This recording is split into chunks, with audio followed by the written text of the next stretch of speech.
Well, thanks everyone for coming today, and welcome to this info session for Funding Futures. Together we decide. We're really excited to share with you about this new training and grant program that Vanessa and I developed.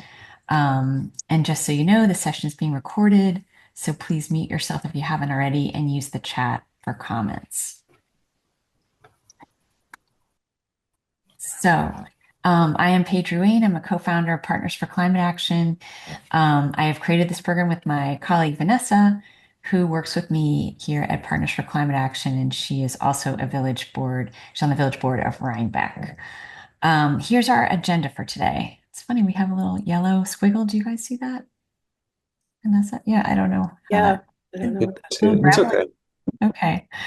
S- Um, So our agenda, I'm going to go over the impetus, what was our intention behind creating this program?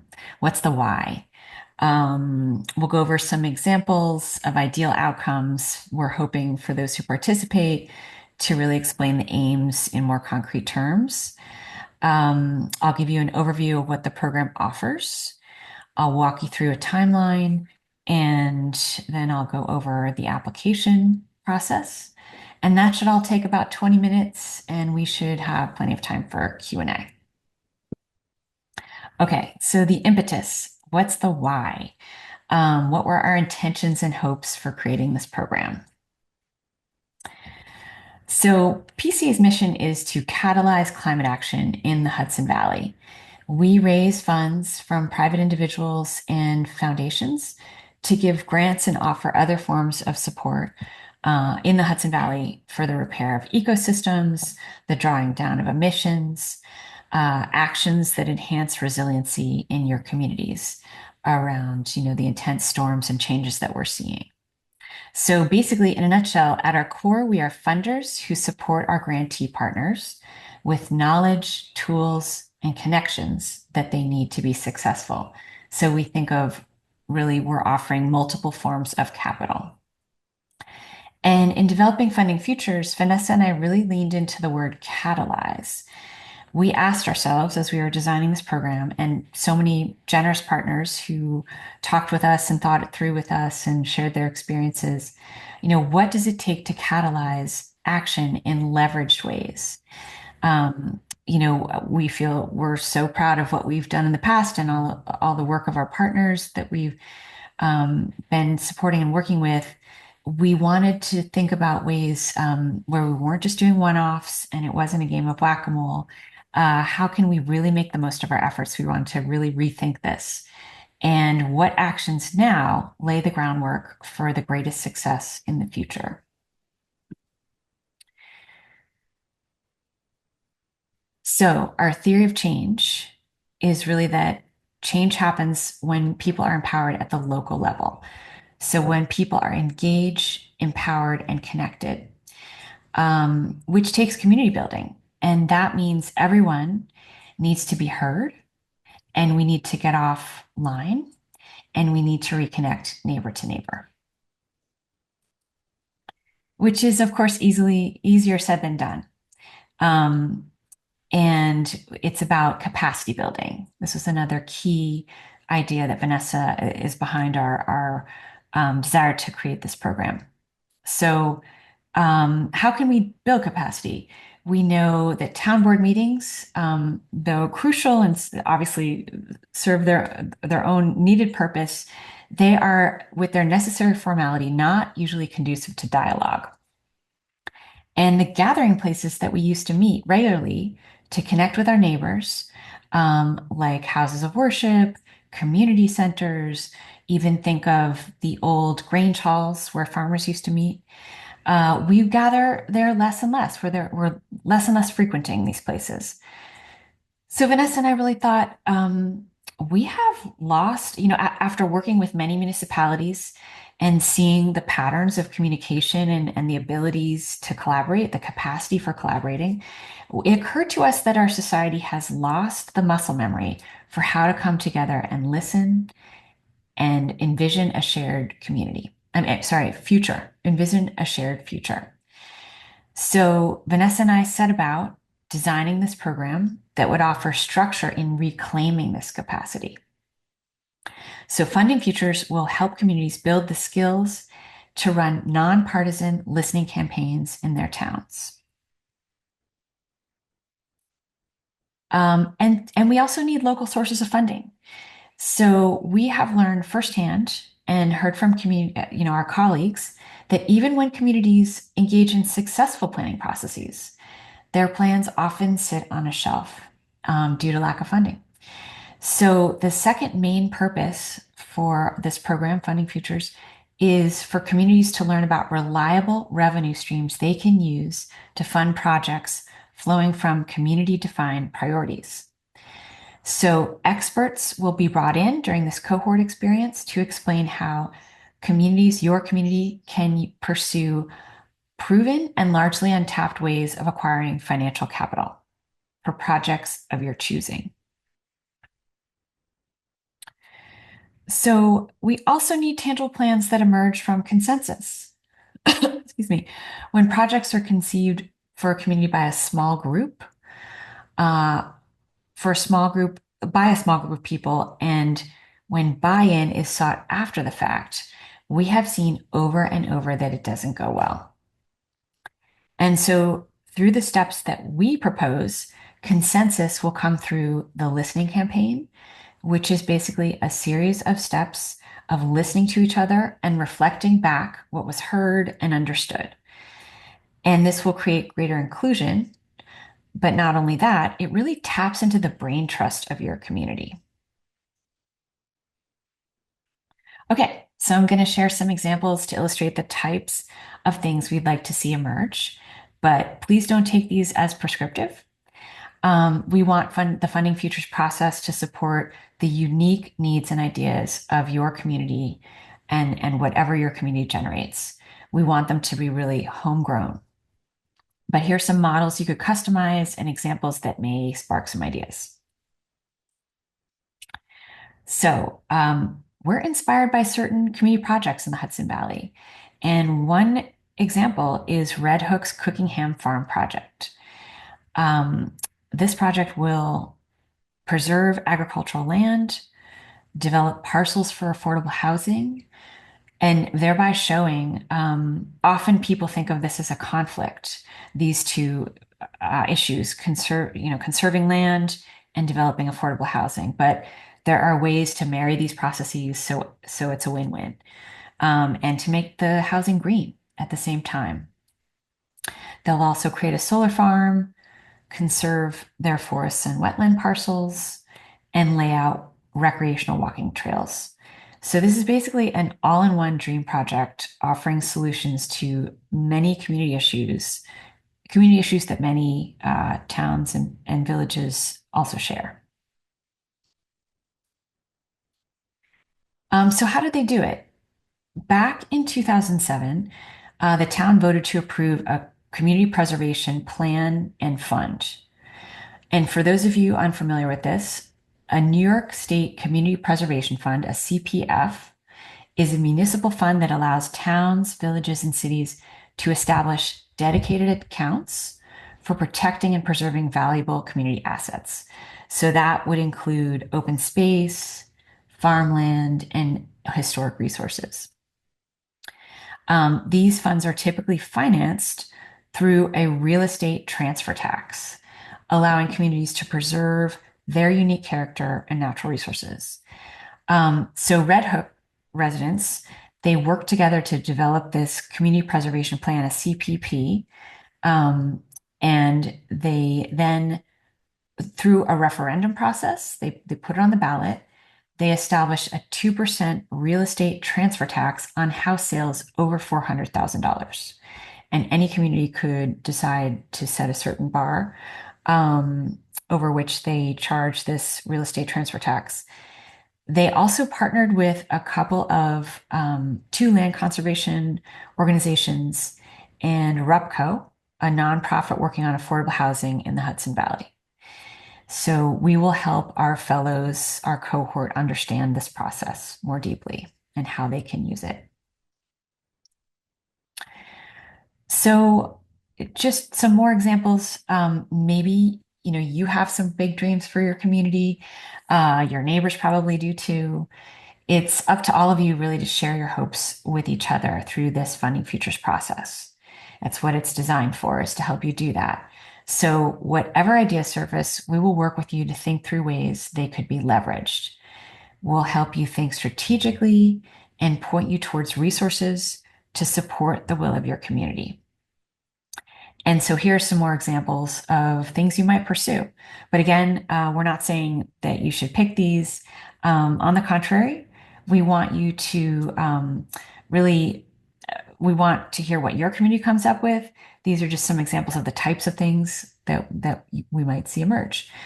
So landfill methane capture. I think probably all of you here are aware that methane is an even more powerful greenhouse gas than carbon.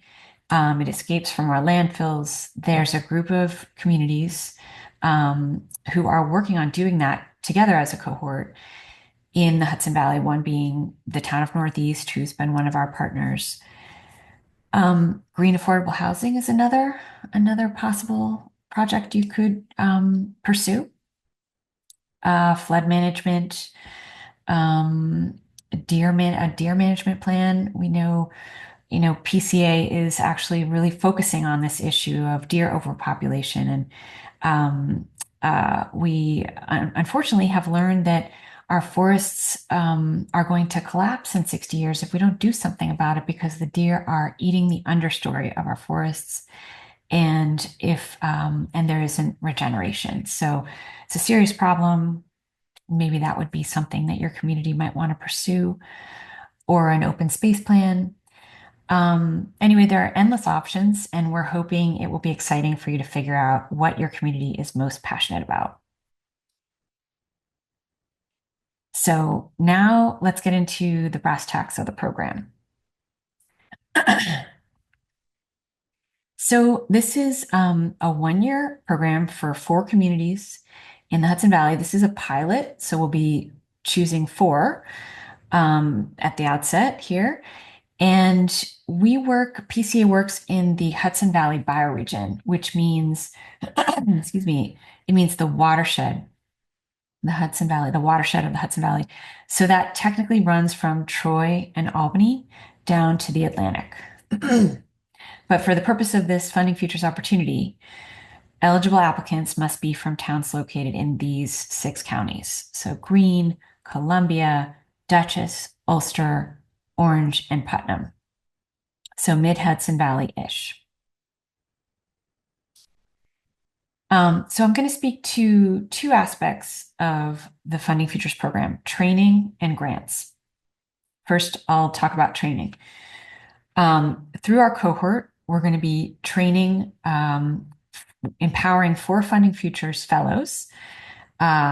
These are the point people that will come to our Zooms, though they can invite others, other stakeholders in their group. I'll talk about that more later. We're going to be training them to run community conversations, aka a listening process in their towns. The Funding Futures program at its core is basically time and funding for you to focus on listening to your community. So that's time and funding for you to tap into the brain trust and wisdom of your community members.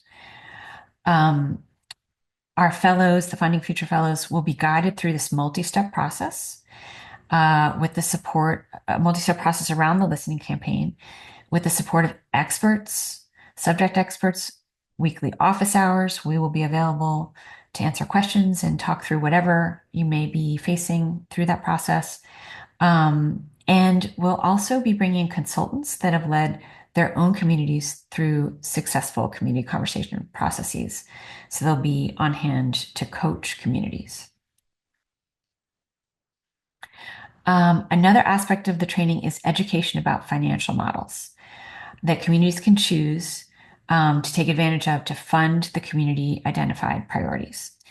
So we'll focus on 3 types of models. Community preservation funds and real estate transfer taxes, as I mentioned, Red Hook did. Red Hook put theirs in place in 2007, And in the past 18 years, they have raised $8 million, over $8 million, and been able to leverage that threefold with grants and partnerships. So this can raise some serious money. Um, the town of Chatham did the same. They implemented a real estate transfer tax recently, so they're just getting rolling. And they have already raised $315,000. So they did this to maintain a sustainable agricultural community in their town. And we're really impressed to learn that they have 90 working farms. So 90 farms that produce food one way or another. They may be small or large, but that is, I live in the town of Austerlitz, and I think we have four, maybe four farms. So they had the foresight to plan this years ago, and they're really reaping the benefits. Um, you've probably heard of community solar. Community-owned solar directs the proceeds. This is sort of a slightly modified version of community solar. Instead of it, the fees, the for solar energy going to a developer, outside of the community, the fees will be put into a fund that the community can use and that benefits the community because they actually own the solar. We will also discuss best practices in crowdfunding and approaching local family foundations and local banks.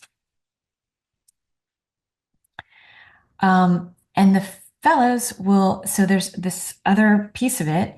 Big piece is this peer-to-peer cohort. So fellows will participate in a cohort with three other fellows. And those of you who are familiar with the way that we've operated, especially me and Vanessa, you may know of our local champions program. You know, we strongly believe in taking a small group of people through a structured process that bears exponential benefits. And by that, I mean we create a trusted space for feedback, encouragement, alternative points of view, new ideas, and, dare I say, learning from each other's mistakes.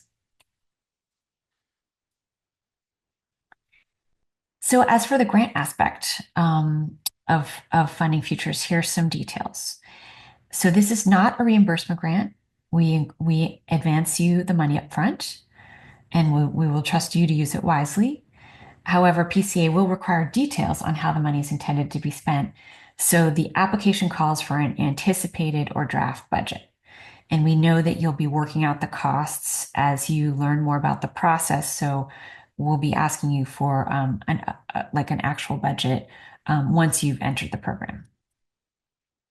So a detailed budget for our review will come a couple months after we've begun. And also as you think through staffing and other costs. We will direct deposit this to a tax exempt organization. So if you are not part of a tax exempt organization, our funds, we are a tax exempt organization, so we can only give money to one. This is why we need your application to be associated with a tax exempt organization. And that includes a fiscal sponsor. So there's up to $10,000 for the hard costs of the community conversation processes, which would be, events, mailers, babysitters, food. And there's up to $12,000 for staffing, administrative costs to participate in and manage the process, meaning the fellow or whomever the fellow would like in terms of, some administrative support. So in a nutshell, it supports the people power needed to run the community conversations process, as well as all the associated costs. And for this, one payment is given upfront and one halfway through. And so just a note on this, the way that you might do that and think about it, for staffing, we're completely open to different scenarios. For example, the Funding Futures Fellow may need compensation for participating in the program. And they can take it on doing the tasks associated with it and if needed, enlist a volunteer to help with the tasks. Another scenario might be that the Funding Futures Fellow could pay a volunteer who doesn't need payment, or sorry, if they don't need the payment um, themselves, and they would rather pay an assistant or an intern, they can do that. Another choice could be to break up the 12,000 to pay multiple people for um, each with a specific skill or task. So in short, we're open to however you'd like to design the staffing section of your budget, and we would look to you to make a proposal that works for your community. So really our goal is that each community emerges from the process with a grounded understanding of its priorities and agreement on desired financial models that can make their priorities a reality. We want you to get to specific project ideas and have a pitch for how to tackle them. Okay, so now just go a little bit more into the weeds. These are some clarifications based on some questions that we've already fielded since announcing our application. So Funding Futures is all about community planning. This PCA opportunity is not a grant for a specific shovel-ready climate action project that you want to do as an individual or as a group. Our other grants, ecological restoration grants or building decarbonization grants that we've had in the past, that's what those are designed for. This is a different concept. Funding Futures helps you spark a conversation in your town about environmental priorities. So specific priorities and projects will emerge from the process. It's great if you have ideas at the outset, but we really want everyone to be able to weigh in and for everyone to consider everyone else's ideas. So we will help you build buy-in for projects the community wants to see and to figure out how you'd pay for those. So in essence, the Funding Futures process, it's all about capacity building. It catalyzes capacity building. Also, this opportunity is nonpartisan. So we believe that everyone cares about living and thriving in a healthy community. Um, I don't need to tell you it's an extremely partisan time at the federal level. So we ask that you set aside that and focus on your local community. So I would say think about it. If you don't think you can set aside your partisan politics to connect with all of your neighbors, this program may not be for you. This is also really a social process for the whole community, but someone has to carry the torch. So similar to our local champions program, we bring together a cohort of point people, as I mentioned, um, from a different town. And for the Funding Futures, we're calling this point person the Funding Futures Fellow. So the fellow will be the one to attend office hours, our expert speaker Zooms. They'll receive the expert coaching. And generally speaking, the fellow is the main point of contact for the program. And now for one of the first things that the Funding Futures Fellow will be doing is creating a stakeholder team. So they can invite other members of the team from their town to the Zooms, and they can delegate tasks as they're planning and running the community conversations process. But we do need one point person, one point of contact from each of the four towns for the duration of the 1 year program. And that would be the Funding Futures Fellow. So we've had a lot of folks say, hey, this sounds a lot like comprehensive planning. There are similarities, but Funding Futures is specifically focused on the air, water, and soil, whereas a comp plan process is broader and covers more topics. So, but with respect to comp plans, in relation to them, we could see how Funding Futures could spark a conversation and build its capacity, a town and community's capacity to have these deep conversations. It may lead you to a broader comp plan process. Maybe that's one of the things a community decides it wants to do after our process. Or say your community recently redid its comp plan, then there's a whole laundry list of recommendations that you now have related to the environment. Doing Funding Futures could help prioritize the ideas and help a community coalesce around specific projects and next steps. Okay, let's walk through the 1 year timeline. So right now we are in the application period. May 23rd is the deadline. In late May through mid-June, Vanessa and I will be conducting interviews with applicants. In late June, we'll announce the 4 applicants. In July, we will introduce the program participants to the process and support them to build stakeholder groups.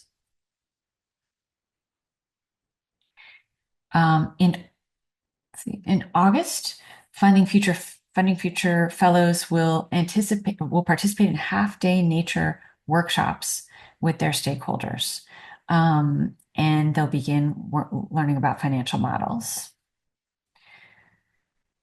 In September, the fellows and their team will plan the community outreach and events. October through December, they will host events and continue with community outreach. In January, the cohort members will analyze the results of what was proposed by their neighbors during the community events, and they'll be recording those. People will get on a mic and say what they want, or they can really be creative about how they want to do this. But they will develop a ballot which lays out those ideas, which they'll mail to everyone in their community and make available online. In February and March and April, cohort members will work to get out the vote. In May, cohort members will follow up by sharing back ballot results with their community. And based on those results, they will develop a plan. In June, the fellows and their team will finalize their plan and present them to the cohort. And this will basically be practice for presenting the community-informed plans to the town boards and neighbors, along with the financial mechanisms you're going to pursue. Okay, so let's get into the application. There are 5 requirements, all due on May 23rd. There are tips and optional templates available on the Funding Futures website. If you go to the application process section, there's a drop-down menu for step 1. You'll find everything there. And we've really tried to make this application, we know how certain applications can be onerous. We've really tried to make this one simple. We've, like I just said, we've created boilerplates so that you don't have to reinvent the wheel and think through everything. So the first is a letter of interest. We want you to determine which exempt entity you will be applying with. So PCA can only give grants, as I said, to tax-exempt entities. And this could be your local town government, or it could be another tax-exempt entity, such as your local library, your school, any other nonprofit. And if you don't have one that you're associated with, there are organizations like the Good Work Institute in Kingston that are happy to consider you being a fiscal sponsor for you. So you could apply for the status with them. And you can submit the letter of interest to us sooner rather than later. It's just really on a rolling basis, or you can send everything on May 23rd. Okay, so 2, submit a letter of support from your town board. So even if you're not having the money flow through the town board, all applicants must submit a letter of support from their town board or a resolution. We have models for both. We require this because we don't want you, we really want to set you up for success. We don't want the Funding Futures process to inadvertently end up in a perceived power struggle with your town board. So consider timing on this piece. Time is ticking. Maybe some of you have already thought through this process, but we know sometimes there are just once a month town board meetings. and you have less than a month to do this. So if you don't have a town board meeting, maybe you could speak with your town board members, and we are also happy to talk with town supervisors or town board members or give presentation at town board meetings. Just let us know. Okay, so three, um, we'd like you to submit letters of support from local organizations and businesses, institutions, and individuals who are important in your community. So, in a way, this is a test to see if you're invested enough in the application to jump start the process and begin reaching out to people who could end up being your stakeholder group. Four, like I was saying before, we'd like you to submit a budget. And this is really a forcing mechanism for you to start thinking about the costs and to be able to sketch out, we know you won't have the hard numbers until you get the actual planning process done during the program, but submitting a preliminary budget forces you to think through the reality of the project and its scope, and start thinking about the cost for your community given its population. And then we have an online application form, which reiterates the other four elements that need to be emailed to us, and asks really just basic questions. So just a reminder again to check out the tips and templates on the Funding Futures webpage. And we've provided them to make really the process easy and save you time. Okay, so elements of a strong application. This is really more about a fit than good or bad. We're looking for smaller population towns, not cities or counties. We don't have a cap on that, but one of the things we're considering is the scope of funding vis-a-vis population size. So that's why we've limited it to towns. Multiple letters of support from the local groups and institutions in your town will make your application shine because this is ultimately a community building process. And demonstration of dedication and time to devote to see this process through will really catch our attention as well.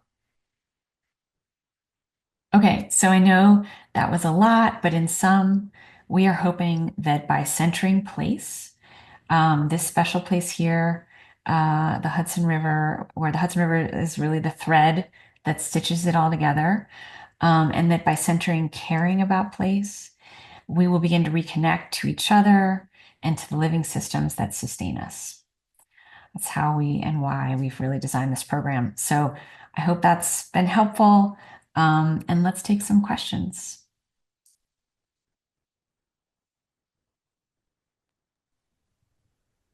Yes, Jonathan. Hi, so thank you for that. And I just want to make sure I'm playing back to check my understanding. So in Red Hook, and thank you for sharing our project. That was great. But that was so I'm relatively new to town, and th that project got going in like 2007, as you said. So I can't claim any credit for it, but it is a good project. We have as part of the town a thing called the Conservation Advisory Council, and so it has a relationship with the town board. Um, and we have a bunch of projects that we're interested in. We're trying to get recertified as a climate smart community. We're trying to do a natural resources inventory, all these things.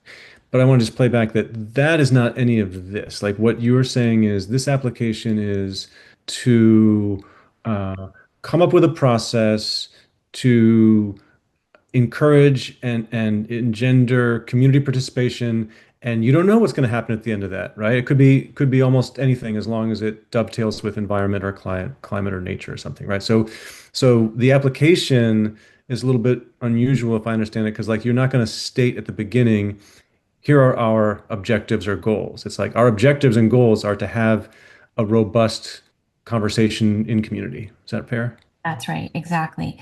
The Basic, content is all going to be kind of the same. It's just like, do you have the proof points that you can kind of pull it off? Is that also fair? well, basically, what we thought was that often the usual suspects show up at the, Conservation Advisory Board meetings, they're the Climate Smart Community Task Force meetings, and that can all, like those groups, we hope will be a part of this process. And you can bring all of that wonderful knowledge and skill and your track record on catalyzing action to these community conversations. Anyone who's a resident can propose different projects and bring that to the table. But we want the other voices that aren't normally heard to also come to the table. And exactly, this will be an emergent process. So for sure you can bring that in, but we do ask that, you kind of suspend your expectations on what your community may come up with. People may surprise you, or they may come up with ideas that are not quite formed, and people with more expertise who have been working on environmental issues in the town for a long time can help them shape those ideas, but it will be collaborative. Um, and what was your second part of your question? Did Well, that? you answered it. So it's like we don't necessarily there is no destination. It's all about the journey and the process, and like you said at the very top, like capacity building. So there's not like we're not going to say these are going to be the goals. Like you're not supposed to say you don't know what the goals are going to be because you haven't yet brought all the people together to talk about it. That's right. Okay, thank you. I think I got it. Okay, good. Julia. Hi everyone. I'm Julia Raskin with Scenic Hudson. This is great to hear about, and I've been looking forward to this. And I have a couple of questions specifically about the fellows and that process. So I'll maybe lay out, there's like a few of them, and I can put them in the chat if that's easier, and then you can kind of answer however you would like. So one is, what are there requirements or I guess, yeah, requirements for who can be hired? I'm hearing like community member, but can this be somebody who works at another non-local nonprofit? Can this be, just who can it actually be? And then also what their hourly commitment is, because I'm seeing 12K would be to pay, is that it would be 4 fellows. So that's obviously not a lot. So I just was wondering what that is, what the commitment would be. Yeah, thanks for asking. So yeah, Vanessa, I don't think we put any stipulations on where certain stakeholders could need to be from. I mean, we're hoping Well, to be from the community. yeah, the Funding Futures Fellow, like the main point person for each one of the four towns, should be someone who's of that community. We wouldn't want to see an application from, say, a consultant or a nonprofit from elsewhere that says, "Oh, well, I'll be the Funding Futures Fellow for this town where I don't live, but I'll work with them and be the kind of their consultant." That's not what we're going for. We're really looking for this to be like a grassroots town level thing. Um, however,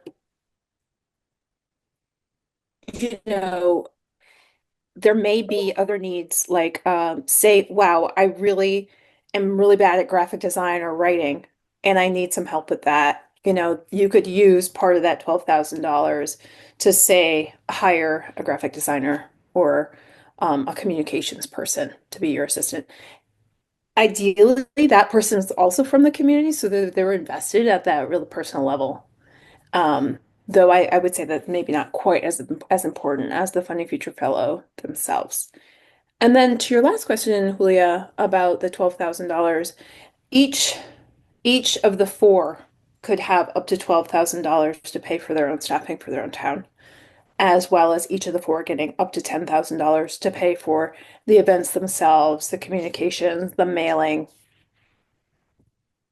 She was asking about hours, and we had Oh, said, yes. We like, had said about 12 hours a week, but understand that that would flex. Like there'll probably be some weeks where, wow, we're doing our big event at the local brewery. Where like there's so much effort going into that. That's going to be a heavy duty week. There might be other weeks where it's just a little bit of reading and like an hour and a half on Zoom. So it will kind of flex throughout the year.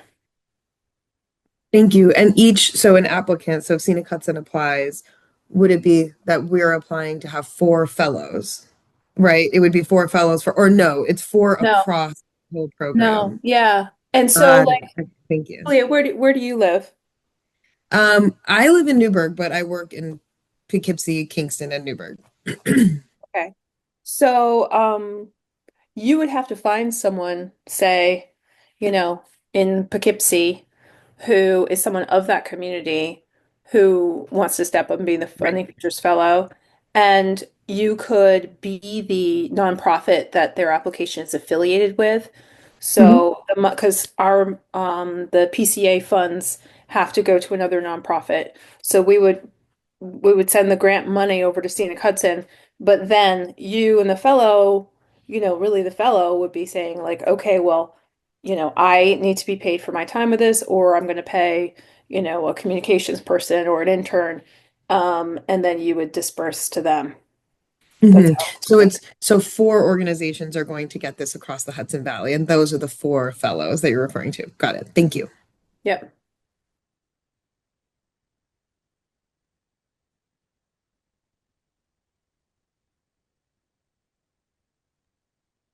Anybody else? I had a question. Hi. Hi, Justin. Um, Hi. hi, Paige.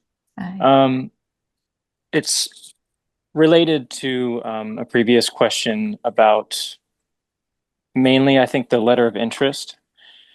Um, yeah, and how it's different from other applications because it's not as specific as the project you want to involve. Is it fair to say, or is it fair to compare this letter of interest almost to a cover letter in that? Yeah. Yeah, like you're more stating like generally your own capacity to Yeah. take on this and what you know about your community, Hmm. what you expect to see come out of this from your community, while maintaining, a certain level of uncertainty and openness to what does come out. And then Exactly. maybe comparing like the actual resume being your letters of support. Hmm. Yeah. Yeah, that sounds like you've got it, Justin. It is very different from other sorts of grants, even the other sorts of grants that PCA offers, and that it's really more about capacity to run a communications process, a listening campaign, and why you're suited for it, why you think it's ripe, your town is ripe for this. Um, you know. Anything that could help build our confidence that like this is going to be seen through Mhm. and this is going to be this is a community that's has a need for it. All right, so yeah, some of that letter of interest is probably best describing Yeah. at least what you see your community needs, not so much. Yeah, yeah. As you said, yeah,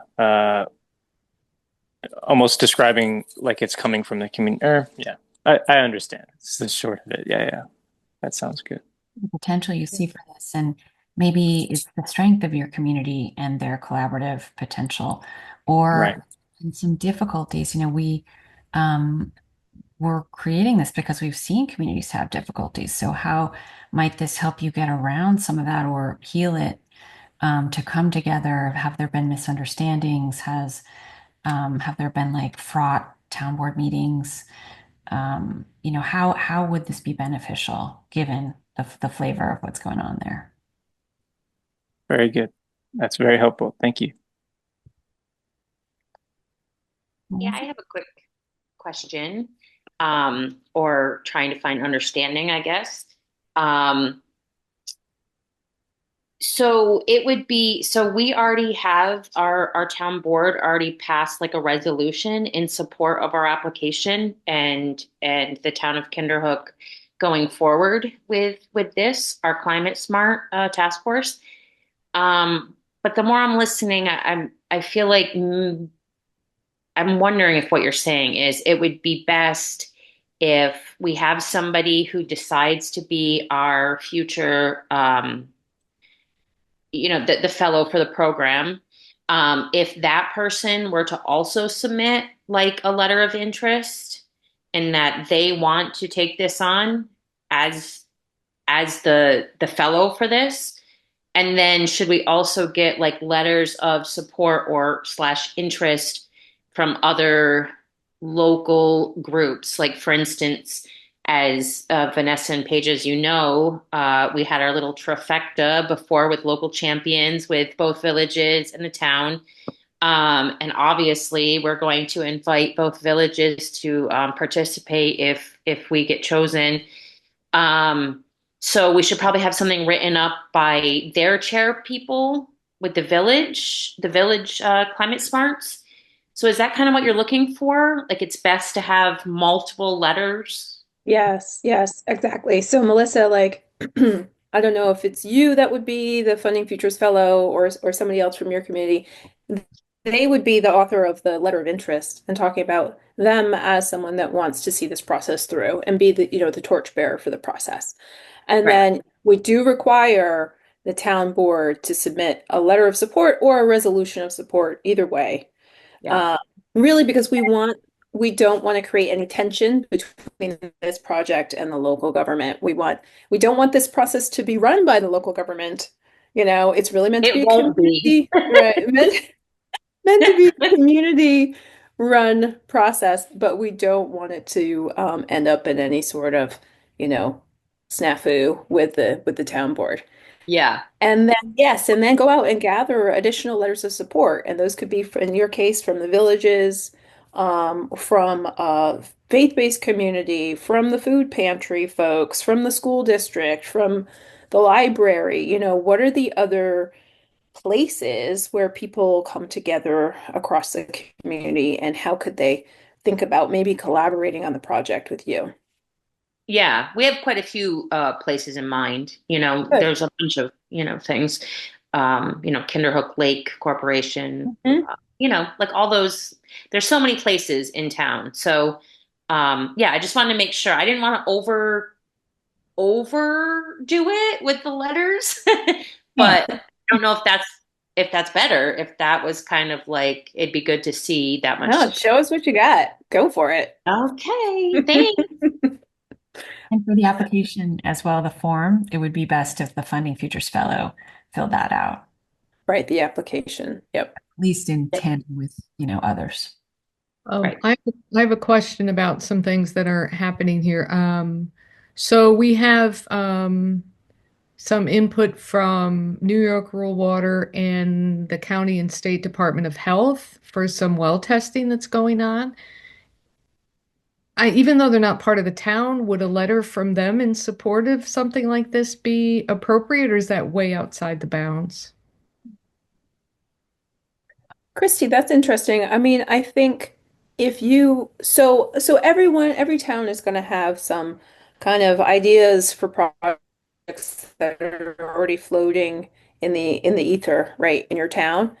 And so water resources might be one of the things that your community really wants to talk about. And so um No, they're not going to mention water. I'm just saying they're already involved in the town. So if the Department of Health from the county says, we think some kind of climate initiative would be really good for Kinderhook, hmm, would that be helpful or would that detract from the application? no, I think that sounds helpful. Yeah, All right. Thank you. sure. Yeah. Yeah, it's not about water. It's just that they already know the town. Yeah. So, yeah. Okay. Thank you. Okay. Great. Okay. Mark? Hi, good afternoon, everyone. A very interesting presentation. Um, I am a town councilor here in the town of Rosendale, New York. Would that preclude me from applying as a fellow? Because I'm actually a member of the board. Oh, interesting question. Um, I think, Mark, I really think that we would ask you to think about like the role that you play in the community, and Mhm. how people view you as associated with the local government. And I think Okay. that Funding Futures is really meant to be a community-driven project. Hmm. And of course, like if you want to be involved in some way, Hmm. and I do think that what comes out of these projects will be really of great benefit for the town boards because it's like Hmm. free research on like what do your constituents want you to focus on, right? Um, but we do not imagine that Funding Futures fellows are current elected officials. I'll Okay. just say that straight out. I mean, Yeah. Paige would. So Yeah. you can see it as like a conflict of interest or something, or. Well, just that like Mhm.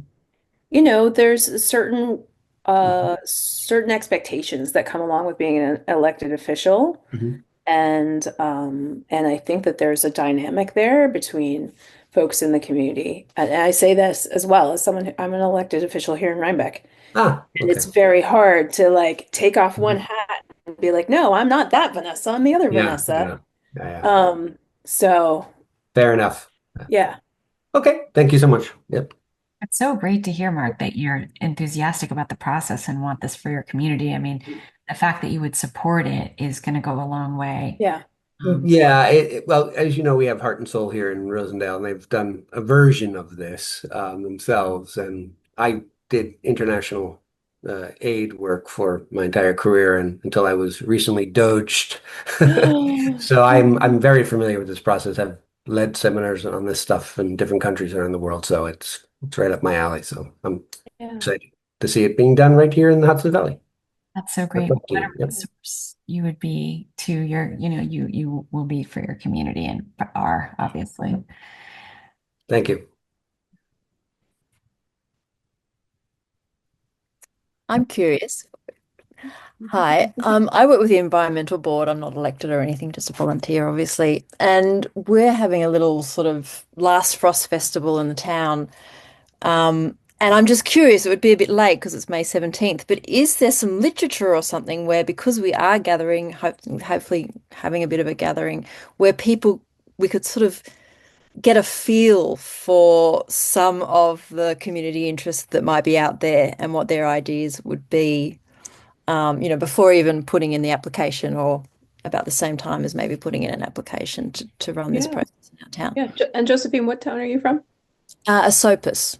Esopus. Great. Yeah. I think that's a wonderful idea. I mean, part of the thing, the fun of this that Paige and I've been saying is, hopefully we'll get many applications. We can only accept 4, but even all those others going through this process of just applying is very could be end up being fruitful. Right. And there's other opportunities to do this sort of work. Mark just mentioned Community Heart and Soul, which is another nonprofit organization that helps communities do processes Mhm. similar to what we're doing. Not necessarily an environmental focus for them, but yeah, I would really encourage you to do that and see if people would be responsive. Yeah. All right. Thank you.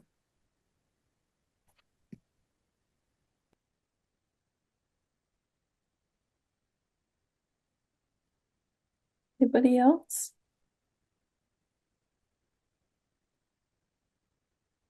You said, Josephine, you said it's on the 17th. Yes. Yeah. So Yeah, I was would, thinking about sort of, if there'll be a lot of tabling and stuff, whether there's yeah, some way to sort of advertise that we're thinking yeah, of doing this, or how would it be, responded to? yeah, yeah. And I will just say though, like the one tricky part about our application requirements is we do need a letter of support or a resolution from your town board. So Right. Yeah. think about when that town board meets next Yeah. and get it on the radar Hmm. if it's possible to get that before the 23rd of May. Yeah. It's close. Thank Yeah. you. And Josephine, are you looking for like a one pager? Is that also what you're asking for? I suppose so. I was just sort of imagining how could we sort of I know it's a little bit beforehand, let the town know that this is an opportunity we have as a community. Yeah, just a little bit of literature or something that we could use to explain what the process might be and see whether there's interest in it. Oh, I mean, we can send you a one pager that you could have on the table if you Okay. have email in the chat here. And anyone else who would like that, we can send it to you. Also our web page, I guess you could have that like on a computer on the table or something people could get through. Yeah.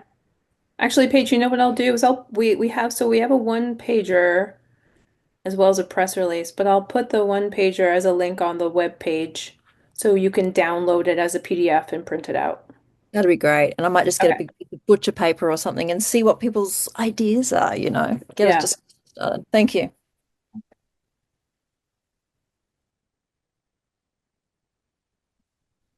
Okay. I have one more question, Sure. Justin, here, about letters of support. Just wondering, so it seems like a mixture of organizations or people, firstly, like it can be individual, not just organizations. Is that right? For the app, for who's applying? Letters of support. Oh, for layers of support. Yeah. It could be, we were thinking not every town has, a bunch of nonprofits, Yeah. but usually everybody in town has like some sort of community leader. Mm. um, People that are important to your community. And when, even if it's sort of like the unofficial mayor who always has coffee with the gang down at the coffee shop on Fridays, you know what I mean? Like Yeah. it's Yeah. up to you. And for you in your letter of interest, you can provide some context as to, why you reached out to those people, why they're important. Right. Right. Okay. Great. That makes sense. And just those letters are more, they're supportive and they're not strictly like this person would be involved as a stakeholder. Um, I think that we're we're leaving that open, Yeah. If you end up talking to someone and they're like, "Oh wow, we would really want to be involved. This sounds great. We want to be involved in some capacity." That's wonderful to hear in a letter of support, but not required. Yeah. So like the letter of support isn't, this person isn't committing to be involved. They're just like, yeah, Yeah. I sign off on this. Okay. Yeah. Cool. Great. Thank you.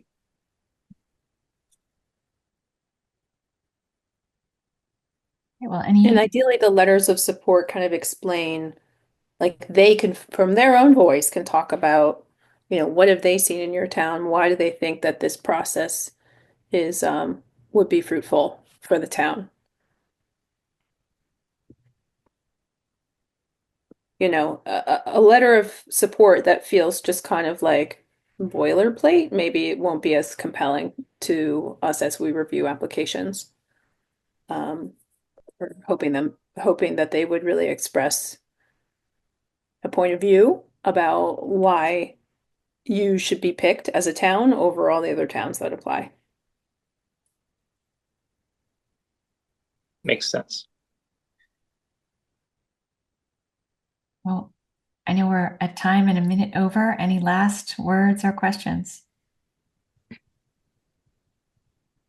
No, thank you. Well, thank you so much for coming. And Yeah, we're thank taking you. questions. If you guys have any questions that occur to you after we sign off. But thank you so much for your interest in the program and great to see you. Thanks for coming today. Thank you. Okay.